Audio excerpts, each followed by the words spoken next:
ध्यान दिया है कि हमारे समाज में कुछ पारिवारिक संबंध धीरे धीरे अदृश्य हो रहे हैं। पहले हर बच्चे के माता पिता के अलावा चाचा, ताऊ, बुआ, मामा, मौसी जैसे ढेरों रिश्तेदार हुआ करते थे, लेकिन अब ये सभी मानो विलुप्त प्रजाति होते जा रहे हैं। भारतीय परिवारों में रक्त के कुल 5 रिश्ते समाप्त होने की कगार पर हैं।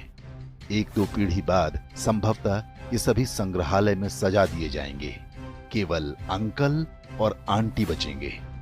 इसे इस तरह समझा जा सकता है, यदि किसी दंपत्ति के 2 पुत्र और 2 पुत्री हैं, तो उनके सभी 5 रिश्ते यानी ताऊ, चाचा, बुआ, मामा और मौसी होंगे। यदि 2 पुत्र हैं लेकिन पुत्री एक ही है, तो उनकी जो संतानें होंगी उनकी कोई मौसी नहीं होंगी। माँ के बाद बच्चों की कोई सबसे सगी महिला होती हैं, तो वो मौसी ही होती हैं। यदि किसी के 1 पुत्र और 2 पुत्री हैं, तो चाचा और ताऊ के रिश्ते नहीं होंगे।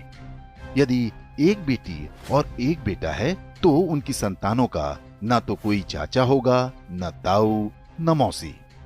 यदि 1 बेटा या 1 बेटी होती है, तो वो पूरी तरह से अकेला होगा।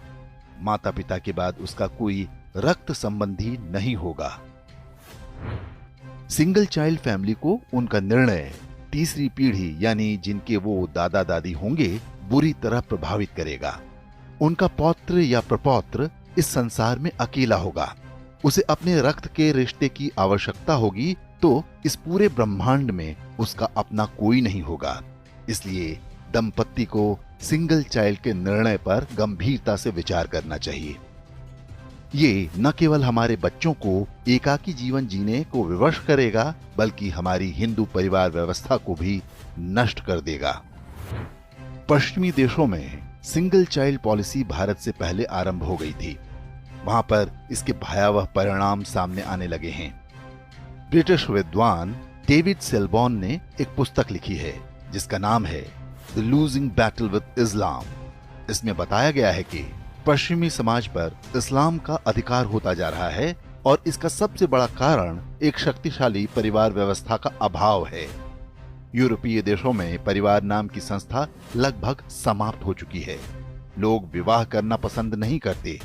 समलैंगिकता, अवैध संबंध, लिव इन रिलेशन जैसी कुरीतियां सामान्य बात हैं। उन समाजों में ऐसे बच्चों की संख्या बढ़ती जा रही है जिन्हें नहीं पता होता कि उनके पिता कौन हैं। बूढ़े माता पिता को घर में रखने को कोई तैयार नहीं। ओल्ड एज होम में उनका बुढ़ापा बीतता है। यूरोपीय देशों में आज राजनीतिक दल परिवार को बचाने का वादा अपने चुनावी घोषणा पत्र में करने लगे हैं। ऑस्ट्रेलिया में तो फैमिली फर्स्ट नाम से एक राजनीतिक दल भी बन गया है।